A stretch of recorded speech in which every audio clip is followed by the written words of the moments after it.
Assalamualaikum warahmatullahi wabarakatuh. Pada bagian ini, kita akan melakukan setup konfigurasi project untuk membuat backend brand website. Yang pertama, kita akan melakukan instalasi library yang bernama npx. Library ini berfungsi untuk mengeksekusi file binary dari library lain. Jika kalian sudah pernah install library ini, kalian bisa skip untuk instalasi berikut ini karena akan kena error seperti ini jika kalian sudah pernah install. Jika belum, bisa mengetikkan komen berikut ini.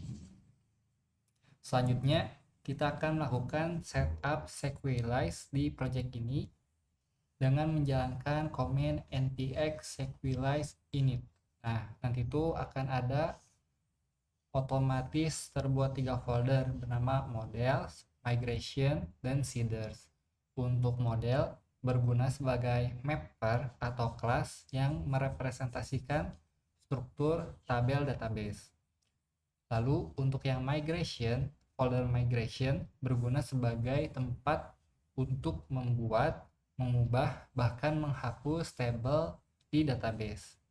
Dan yang terakhir, untuk folder seeders berguna sebagai tempat untuk menambahkan data awal database ketika struktur telah selesai dibuat. Kita coba ketikkan npx sequelize init. Nanti akan muncul 3 folder ini. Jika sudah, kita akan buka Visual Studio Code atau editor yang kalian sukai.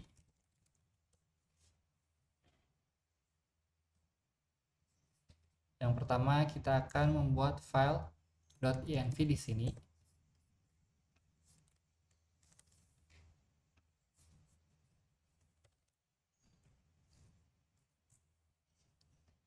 Lalu tambahkan kode ini di dalam file .env.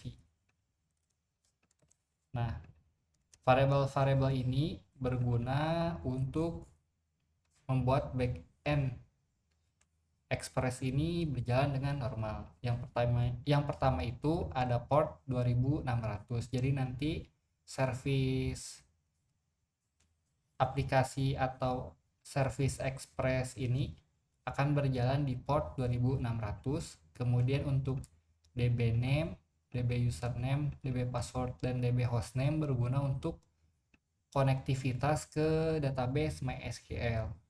Di sini akan saya ganti menjadi video karena sebelumnya di tahap sebelumnya menggunakan nama db_clouty_video. Untuk username-nya saya isikan defaultnya itu root dan passwordnya kosong, dan hostname-nya itu localhost. Dan saya membuat satu variabel lagi bernama base URL, adalah URL dari service ini. Jadi ini adalah localhost menggunakan IP 127.0.0.1.2.2600 yaitu portnya. Jadi ini adalah base URL dari service Express kita. Kita save. Lalu selanjutnya kita akan mengubah nama file config.json ini menjadi config.js. Jadi kita akan buka folder config, kemudian config.json ini kita ubah menjadi config.js agar konfigurasinya tidak ada masalah. Kemudian kita copy saja kode yang ada di deskripsi ini, kita pastekan di sini. Saya akan coba jelaskan dulu untuk konfigurasi di file ini. Jadi line yang pertama itu kita menggunakan library.env yang sebelumnya kita telah install agar bisa mengakses variabel-variabel yang ada di sini, yang ada di file.env ini. Jadi kita bisa menggunakan variabel db username, db password, db name, dan db hostname dari file.env ini. Cara penggunaannya seperti ini. Kemudian kita akan export untuk data-data konektivitas ke database di development, test, dan production. Jadi ada 3 tipe environment di project kita, yaitu development, test, dan production. Untuk username-nya kita isikan db username, passwordnya db password, database-nya db name. Kemudian untuk hostnya itu menggunakan variable db hostname, lalu dialognya itu MySQL. Di sini untuk ketiga environment-nya diisi sama, tapi sebetulnya jika use case aslinya itu akan berbeda-beda gitu ya, si value dari kredensial db user dan db password kalian. Di sini kita samakan dulu saja karena untuk kebutuhan development. Kemudian selanjutnya itu kita buka file models. Di bagian folder models index.js ini kita akan ganti config.json menjadi config biasa seperti ini.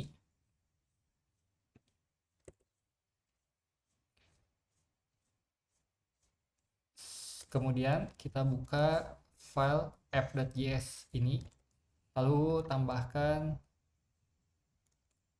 kode require di atas ini. Jadi agar kita bisa menggunakan variabel dari .env ini di app.js. Kemudian kita ubah untuk keyword var ini menjadi const, karena tidak akan ada perubahan terkait variabel-variabel tersebut. Jadi kita gunakan const daripada var. Lalu untuk menjalankan servisnya bisa mencoba install npm install min g nodemon dulu, jadi agar bisa dijalankan menggunakan nodemon. Berhubung saya sudah pernah menginstal, jadi saya akan lanjut ke bagian paling akhir, yaitu npx nodemon. Kita buka terminal dulu di sini.